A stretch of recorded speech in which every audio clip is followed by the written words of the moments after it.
Alors, je vais maintenant vous expliquer aussi, toujours dans cette partie, pourquoi un maître masculin mais féminin aussi, pour accompagner des femmes.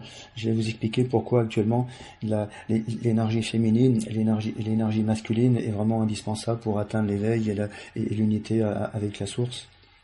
L'énergie féminine, elle est vraiment indispensable, parce que sans ça, on peut pas y arriver. C'est pour atteindre l'éveil. On est, grâce aux illusions de la matrice, les êtres humains, la plupart des êtres humains, ils sont toujours en guerre. Ils sont en guerre contre le monde extérieur, ils sont en guerre contre eux-mêmes, ils sont en guerre contre les différentes parties d'eux-mêmes. Donc l'énergie masculine dominante depuis des milliers d'années, en même temps manipulée par la matrice, fait que la plupart des êtres humains, ils sont en guerre contre eux-mêmes.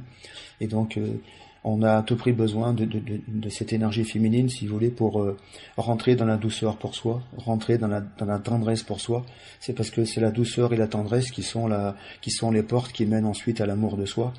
Et personne peut atteindre l'éveil, personne peut retrouver son unité avec la source s'il n'a pas fait un long chemin dans la direction de l'amour de soi, mais d'un véritable amour de soi. C'est un amour qui est capable de faire fi de toutes les pseudo-vérités spirituelles, de toutes les anciennes visions qui sont très très souvent manipulées par la matrice.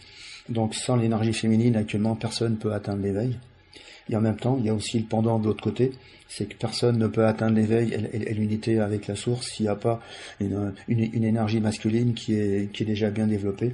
Pourquoi? C'est parce que pour traverser la matrice, pour reconnaître en conscience de veille, il faut une telle finesse de discernement, une telle puissance de vision et un mental qui est vraiment très très fin.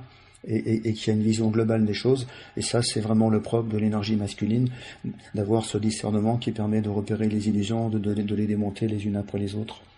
En même temps, traverser les illusions, c'est un parcours qui est beaucoup plus difficile que seulement apprendre à s'aimer de plus en plus jour après jour, et que quand on veut démonter la matrice, ça demande beaucoup de force, ça demande beaucoup de ténacité. C'est pour ça que globalement, sur les 7 milliards d'êtres que nous sommes en incarnation, les véritables éveillés et des véritables maîtres, on n'entre pas à tous les coins de rue. Voilà. Ça veut dire qu'actuellement, c'est vraiment important de travailler les deux polarités. Et si les deux polarités sont pas ajustées, bah effectivement, ça ne marche pas. Voilà. Ça veut dire qu'actuellement, un maître féminin dans un corps féminin, à condition qu'elle a aussi développé au moins 50% son masculin, elle peut bien évidemment accompagner les femmes plus loin vers l'amour, vers l'éveil et vers l'unité avec la source. Mais un être qui est déjà avancé, mais qui a développé que son énergie masculine, peut pas accompagner les gens jusqu'au bout.